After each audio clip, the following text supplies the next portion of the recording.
Édition spéciale, le Grand Matin Sud Radio 7h-10h, Patrick Roger, Cécile de Ménibus.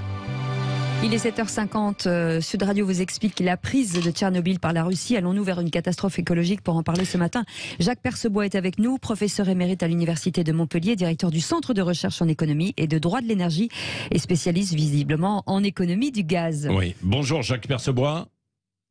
Bonjour. Merci d'être avec nous. Donc avec ce qui s'est passé hier quand les troupes russes se sont arrêtées Tchernobyl, sur leur route pour aller vers Kiev, on a craint. Est-ce qu'on a raison de s'inquiéter parce que à Tchernobyl, il y a toujours des déchets, c'est ça ? Ah oui, il y a une forte radioactivité. D'ailleurs, il y a premièrement la radioactivité du réacteur lui-même. Le réacteur numéro 4, celui qui a explosé en 1986, il est très radioactif et à l'intérieur, il y a encore beaucoup de déchets radioactifs, notamment de l'uranium irradié. Alors, on avait construit sur ce réacteur un premier sarcophage, mais au bout de 30 ans, il a commencé à donner des signes de faiblesse, des fuites. C'est la raison pour laquelle on a construit un deuxième sarcophage métallique très impressionnant, qui fait 100 mètres de haut, 250 mètres de longueur, 150 mètres de largeur. Et donc, ce sarcophage a été construit grâce à l'aide européenne, en particulier la Banque européenne de reconstruction et de développement. Ce sont d'ailleurs des entreprises françaises, comme Vinci et Bouygues, qu'on construit ce sarcophage. Alors, l'objectif, c'est de confiner les produits radioactifs, notamment le combustible irradié, parce que ce qu'on veut, c'est progressivement, démanteler le réacteur lui-même, mais ça prend du temps. D'ailleurs, ce sarcophage devrait durer 100 ans. Il a été opérationnel à partir de 2019, en fait 2017-2019, donc c'est relativement récent, et il doit durer 100 ans. Mais à côté du réacteur, il y a aussi des déchets entreposés. Oui, c'est ça. Et s'il y avait des bombardements dans la zone, ça pourrait avoir des conséquences terribles ou pas ?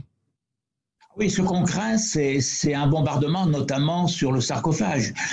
Ceci étant, il est résistant, mais il est fait pour résister aux intempéries, pour résister à des vents violents, à des températures extrêmes, éviter l'intrusion, mais il n'est pas conçu pour résister à un bombardement intense par l'aviation. Mais personne n'a intérêt, je dirais aujourd'hui, à bombarder le site. D'ailleurs, l'aviation ukrainienne n'en a pas les moyens, et les Russes savent très bien qu'ils n'ont pas intérêt à mettre en péril le site dans la mesure où s'il y a des dispersions de produits radioactifs, c'est eux qui en subiront les conséquences les premiers, et surtout la Biélorussie, parce que Tchernobyl est tout proche de la Biélorussie. Il faut se souvenir qu'en 86, c'est en Biélorussie qu'il y a eu le plus d'impact, en quelque sorte, de radioactivité. Oui.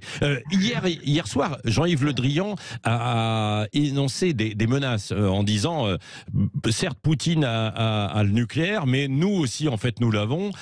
Quand vous entendez ça, vous, spécialiste du nucléaire, est-ce que ça ne vous donne pas un petit peu le vertige? Parce que quand on commence à parler des armes nucléaires, c'est terriblement dangereux. Évidemment, certes, on est peut-être plus doté à l'Occident que de l'autre côté. Mais en revanche, s'il y avait un engrenage, là, c'est terrible les conséquences qu'il pourrait y avoir.